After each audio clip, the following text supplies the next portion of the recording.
ressources dont on a besoin en ce moment. Par exemple, on offre des emplois à temps plein aux réservistes des forces canadiennes. Comme ça, si nos communautés ont besoin de plus de soutien, on sera prêt. Santé Canada recrute aussi des bénévoles pour prêter main forte à nos travailleurs de première ligne. Et, il y a quelques semaines, on a demandé de l'aide à des entreprises pour produire des articles qui sont très en demande. Depuis, près de 5000 entreprises canadiennes ont communiqué avec nous pour offrir leurs services.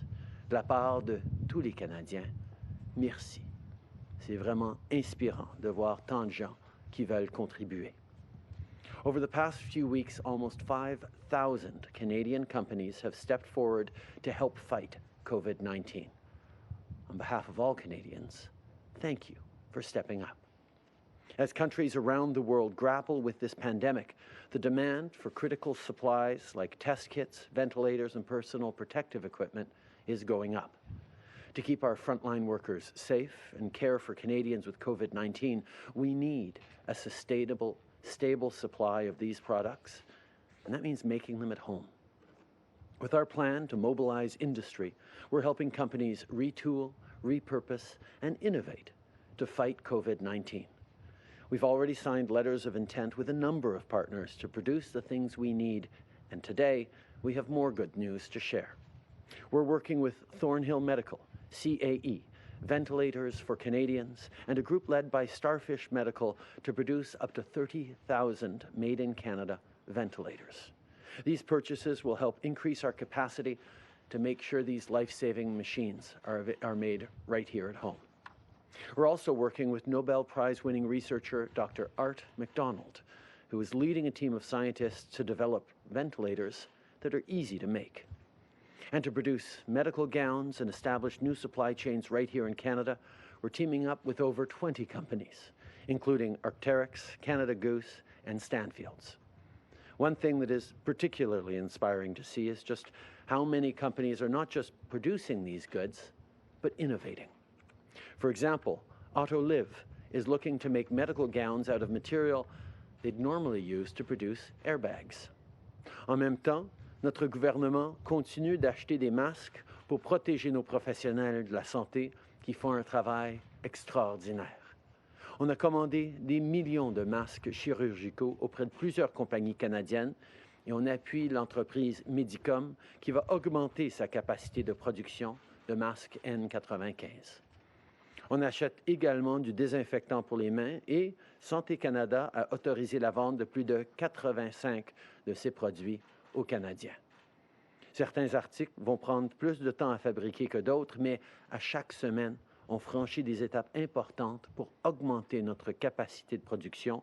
Et je tiens à remercier le ministre Baines qui fait un excellent travail sur ça ces jours-ci. Je sais que plusieurs personnes s'inquiètent d'une pénurie de matériel. Vous regardez ce qui se passe dans d'autres pays et je comprends vos préoccupations, surtout si vous ou un proche travaillez dans le milieu de la santé. Je veux vous assurer qu'on fait tout ce qu'on peut pour éviter que ça se produise. Our government is working around the clock to ensure that our frontline workers have everything they need to save lives and stay safe. While we're working to secure critical equipment from Canadian sources, we're also in touch with other suppliers around the world who want to sell to Canada. We're expecting 500,000 masks from 3M tomorrow, and we're working as fast as we can to get them to our frontline workers. From the outset, our priority has been the health and safety of all Canadians. So whether you're making medical gowns, delivering ventilators, or treating a patient with COVID-19, we have your back. We're going to be there for you. We also have a 3-point economic plan. It supports business owners, including through new loans, while safeguarding jobs with the wage subsidy and helping those who no longer have a paycheck with the CERB. Yesterday evening, our government proactively shared our proposed legislation on wage subsidy with opposition parties. I know House leaders will be speaking throughout the day to reach an agreement for the House of Commons to quickly pass this legislation, which will give much-needed financial support to Canadian workers while helping employers to keep their staff on the payroll. A lot of work has been done since we announced our plan to subsidize wages. We continue to rely on your input and feedback as we refine it, and we'll have more details to share very soon. Yesterday was also the first day people could apply to receive the CERB. On that note, I want to recognize the tremendous work done by the public service, who processed hundreds of thousands of claims. They're working around the clock to get Canadians the help they need as quickly as possible. And I also want to remind everyone that if you were born in April, May, or June, today's the day you can apply. Finally, as some of you will know, today marks World Health Day and National Caregiver Day. This year, I'm especially grateful for our healthcare professionals and caregivers who are working day and night to keep us safe and to care for our most vulnerable. As Canada confronts this pandemic, many have pointed to our healthcare system as a major asset. Ours is a country where health is a right rather than a privilege, and that's something of which we can all be proud. But our healthcare system is only as strong as the people it employs. Whether you're a doctor or a nurse, someone who keeps our hospital clean, or a home care worker, thank you for taking such good care of us. Thank you for everything you've done over the years to help so many of us start a family, overcome an illness, and enjoy longer, healthier lives. We do not need a pandemic or a special day to recognize your essential contributions to this country, but I hope all Canadians will join me in expressing our deepest gratitude. I hope Canadians honk a little louder when your shift ends today and add another rainbow to their window. Du fond du cœur, merci à tous nos aidants naturels et à nos professionnels de la santé. Merci. Merci beaucoup, Monsieur le Premier ministre. On va maintenant commencer la période de questions par le téléphone. Modératrice, c'est à vous. Merci. Thank you. The first question is from Peter Mazaru from the Hill Times. Your line is now open. Votre ligne est ouverte. Good morning, Prime Minister. I want to go back quickly to ask you about your decision on March 16th to close the border to foreign nationals. The health minister had been saying for more than a month by that point that there was no benefit really to doing that. It wouldn't keep Canadians safe. You explained your decision at the time by saying that the advice you'd been receiving from public health officials had been evolving. Can you tell us a little bit more about how exactly that advice changed? I appreciate that your question is taking us back to March 16th, but I'm focused on today and I'm focused on tomorrow. There have been a lot of reflections on what is done in the past, and we'll certainly keep reflecting on that. But everything I'm focused on right now is how to make sure that people are getting the help they need right now, how to keep Canadians safe, how to get through this particular time, and that's what I'll stay focused on. Follow-up question? Yeah, sure. We just looking for some clarity on how exactly the public health advice has been changing, how, the information coming from these officials has been changing and where they're getting it from. This is a never-before experienced pandemic that is presenting new challenges every single day, new facts, new data every single day, and throughout, we're making decisions based on the best advice that those health officials are giving us. Obviously, this advice is based on modeling, on facts, on what's happening in other countries, what predictions can be made around what might help, what could make a difference.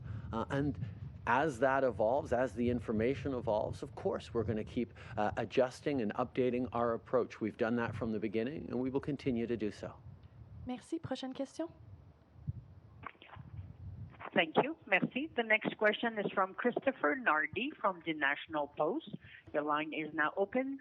La parole est à vous. Good morning, Mr. Prime Minister.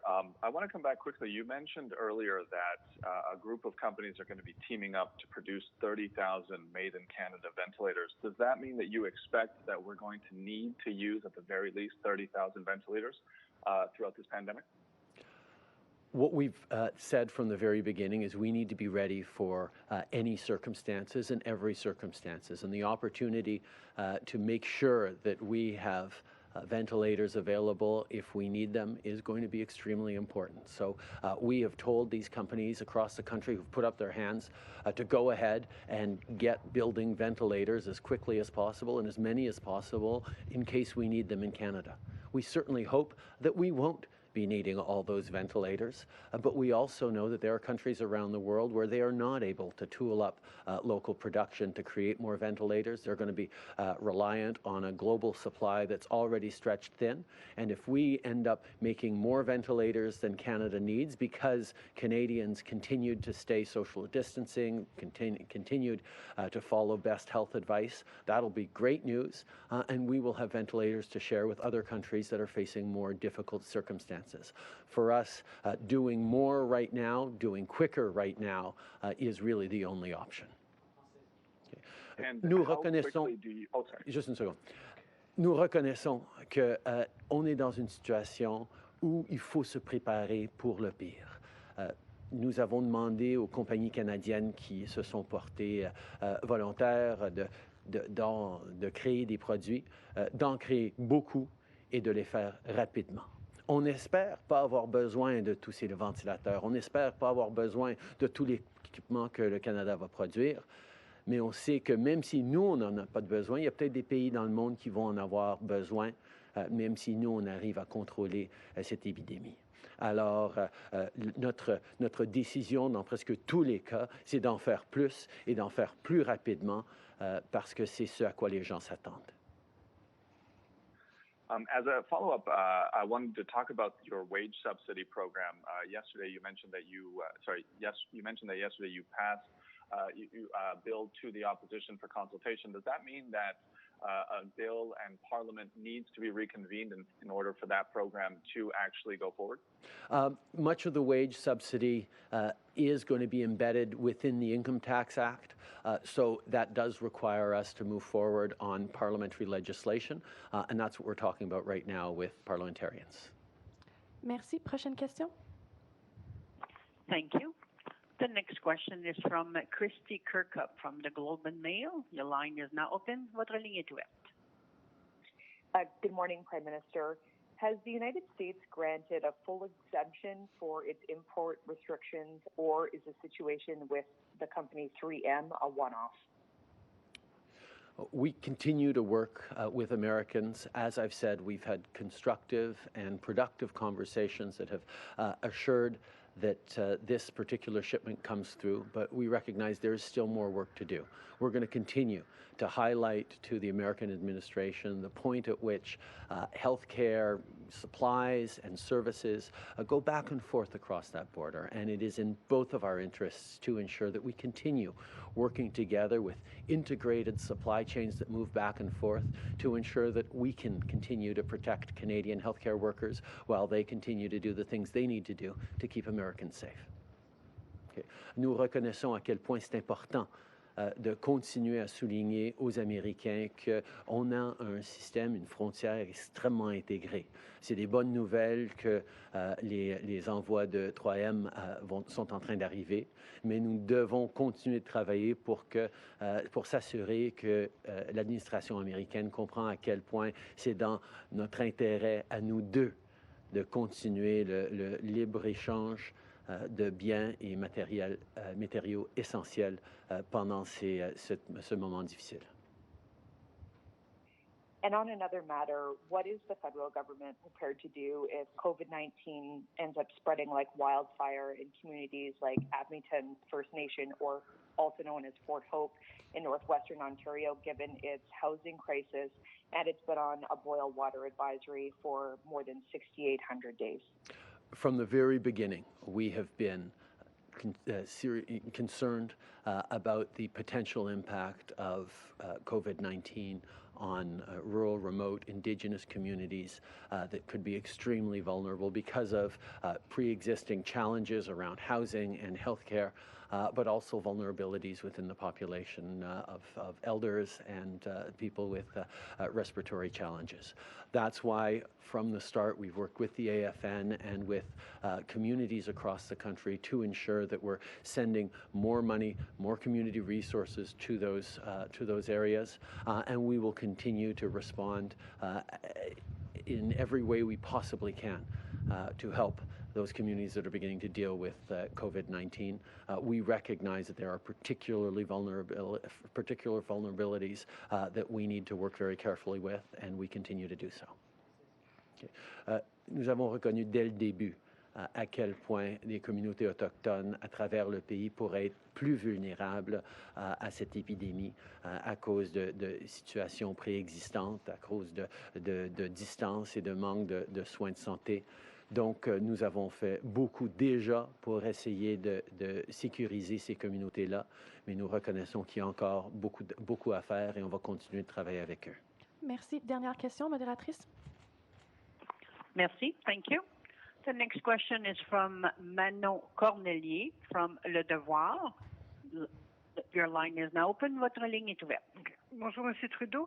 J'aimerais savoir, les banques ont annoncé qu'elles réduisaient leur taux d'intérêt sur les cartes de crédit, mais c'est seulement pour les personnes incapables de payer le montant minimum, et c'est seulement pour la période où elles ne peuvent pas le payer. Et pendant ce temps-là, les intérêts continuent à s'accumuler quand même. Donc, la personne sort de cette période de difficile avec une dette alourdie. J'aimerais savoir si vous trouvez que c'est raisonnable ou non de s'en tenir à ça alors que les taux d'intérêt sont plus bas, de la part d'une industrie qui a affiché 45 milliards, quelque chose comme ça, de profit l'an dernier.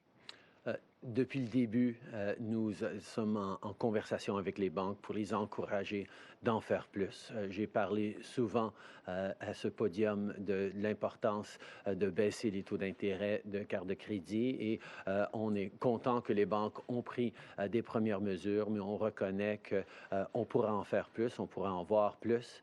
C'est pour ça d'ailleurs que le gouvernement du Canada est en train de travailler aussi sur d'autres solutions pour donner de l'accès au crédit à bas taux pour les individuels.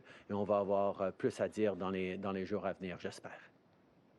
Est-ce que ça veut dire... Mais il y a aussi, vous avez fait des achats de blocs d'hypothèques assurés. Ça aide les banques aussi. Est-ce que vous allez exiger plus des banques en échange de ce soutien qui leur est offert? Les banques au Canada, quand même les moyens, hein? Les banques au Canada dépendent d'une économie en santé et de Canadiens qui réussissent.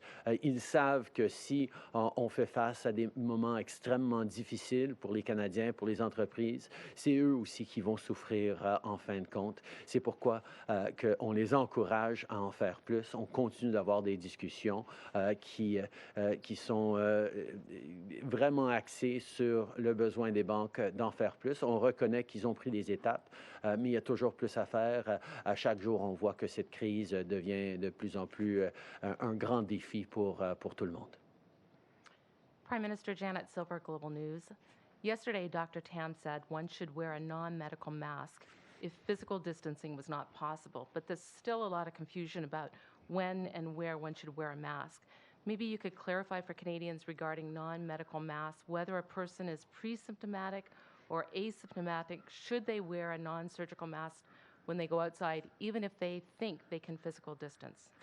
I think those are exactly the kinds of questions that people should be taking the advice of medical experts from. I am not a medical expert. What I have heard from medical experts is that the most important thing is for people to stay home. If they do have to go out, they need to keep 2 meters apart and look to go out as minimally as possible. We need to wash our hands regularly. We need to cough into our elbows. These are the things that we know will slow and arrest the spread of this disease through this country. My understanding of what Dr. Tam explained yesterday is that if people want to wear a mask, that is okay. It protects others more than it protects you because it prevents you from breathing or speaking moistly on them. Oh, what a terrible image. But it actually is something that people can do in certain situations. Our focus, though, is making sure that people don't think that wearing masks can mean that they don't have to social distance as much or can go out more often. The advice remains: stay home and keep 2 meters apart. And also, when your government saw the spread of COVID-19 in China and Asia back in January, did your government start procuring extra medical supplies then? Because it seems that Canada was not prepared and did not secure enough PPEs for our hospital workers. I think we're seeing right now that the entire world was unprepared to have as much PPE as needed. Some places are facing far greater shortages than Canada. We have worked extremely hard to step up both on our procurement of PPEs, but mostly on increasing the Canadian production of personal protective equipment and materials like ventilators and testing kits. We recognize that this is something that we're incredibly lucky that Canadian companies are stepping up, and in the coming weeks we will have secure supply for many of those products from here in Canada. In the meantime, we continue to work to bring in the equipment that is going to be necessary to keep our healthcare workers protected and our frontline workers protected across the country. Bonjour, Monsieur Trudeau, Christian Noël de Radio-Canada. L'annonce que vous avez faite aujourd'hui, notamment à propos des ventilateurs, ça va être prêt quand? Est-ce qu'on sait si ça va être suffisant pour répondre à la demande? Parce que vous ne semblez pas le savoir. Et comment est-ce que ça, c'est rassurant pour le personnel de la santé qui l'attend? Certainement que 30 000 ventilateurs, c'est un gros chiffre. On espère que ça va être beaucoup plus que suffisant. Ce serait de très mauvais scénarios quand on se retrouve dans des situations où on a besoin d'autant de ventilateurs. Mais on sait que de préparer à l'avance pour les pires des scénarios, c'est juste ce qui est responsable.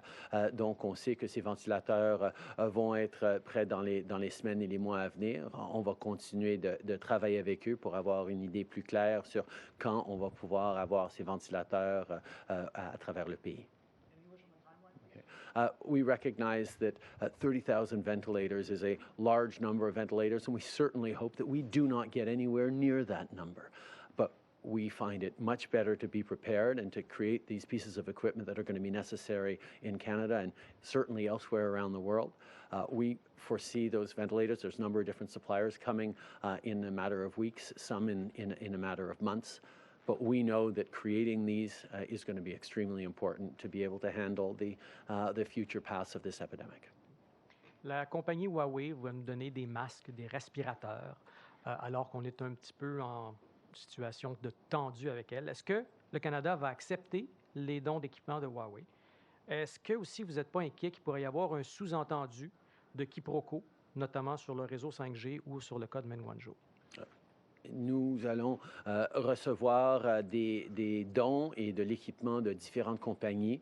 Nous sommes contents que les gens nous en offrent. On va les utiliser à condition qu'ils sont à la hauteur des besoins et de la rigueur auquel on s'attend de l'équipement qu'on donne à nos travailleurs de la santé. Et on accepte ces dons très ouvertement. Mais non, on ne s'attend pas à ce que ça affecte nos décisions. Ça n'affectera pas nos décisions dans les années à venir sur d'autres enjeux. Okay. We are happy to be receiving donations and shipments from many companies in Canada and around the world. We need to make sure that equipment is to Canadian standards, and we will make sure that it gets to the healthcare and frontline workers who need it. That is our priority right now. But receiving goods from a particular company won't necessarily imply at all that we regard different situations with that company any different down the future. Hi, Prime Minister. It's Annie Bergeron-Oliver with CTV National News. There are a lot of people who are sitting at home right now who are dealing with depression, anxiety, and stress, whether it's because they can't figure out how to pay their upcoming bills, they're dealing with COVID-19 on their own, or they've lost a loved one to the virus and can't have a funeral or a celebration of life. Why hasn't your government done more in terms of mental health support, and what specifically will you be doing for those people? First of all, we know that the priority has been to get help out to as many people as possible. And with the various measures we put forward, from the wage subsidy to the Canada Emergency Response Benefit, I know that has gone a long way towards alleviating some of the stress people are facing. But people are facing really difficult times at the same time. Whether it's kids who are stuck alone and not able to play with their friends, whether it's seniors who are worried about their own vulnerability, or just Canadians who are really worried about their situation and their future and are feeling alone and are feeling really challenged. We need to be there for each other. That's why, as I said a few weeks ago, reach out if you need help. There are support lines, there are measures in place to give us positive reinforcement and support. But each of us individually can also look out for our neighbors, look out for our loved ones, have more conversations, try to create a supportive system where we're there for each other, where we're going to get through this together. It is a difficult situation, particularly difficult on a number of people. We need to make sure that we're caring for each other, and of course, we have done things and we will continue to do more to make sure we're supporting Canadians through this difficult time as everyone does the things necessary to support our healthcare workers, to keep them safe and to minimize the impact of this disease. And a growing number of police forces and bylaw officers right across the country are now starting to lay fines and charges to people who are not obeying physical distancing measures. Do you support fining individuals who are not following social distancing measures? And with a number of people now being issued these tickets, does that indicate to you that many people still are not taking this pandemic seriously? We know that one of the best ways to ensure that this pandemic is as short as possible, is as unserious or as non-consequential as possible, that the fewest number of Canadians die, that our healthcare systems don't get overwhelmed. We need to stay at home. We need to engage in social distancing. That has been the message for weeks now, and it will continue to be the message for the coming weeks. We need to make sure that everyone is doing their part. Recognize that lots of police forces and municipal governments and provincial governments are looking at ways of ensuring that people understand how serious it is. And we, of course, expect people to use good judgment, both on behalf of citizens trying to make sure that they're social distancing and not going out if they don't have to, but also on enforcement officers in terms of applying fines. We're all in this together. We need to get through this together. We need to be there for each other, but we need to make sure everyone's doing their part as well. So is that a yes or no that you do support? Okay. Nous reconnaissons que ce qui est essentiel dans ces situations-ci, c'est de s'assurer que les gens continuent à garder leur distance, à rester à la maison en toutes circonstances si possible. Nous savons que c'est la meilleure façon de passer à travers. On voit qu'il y a des services de la police et d'autres qui commencent à amener des pénalités et des contraventions pour les gens qui ne sont pas en train de suivre ces consignes.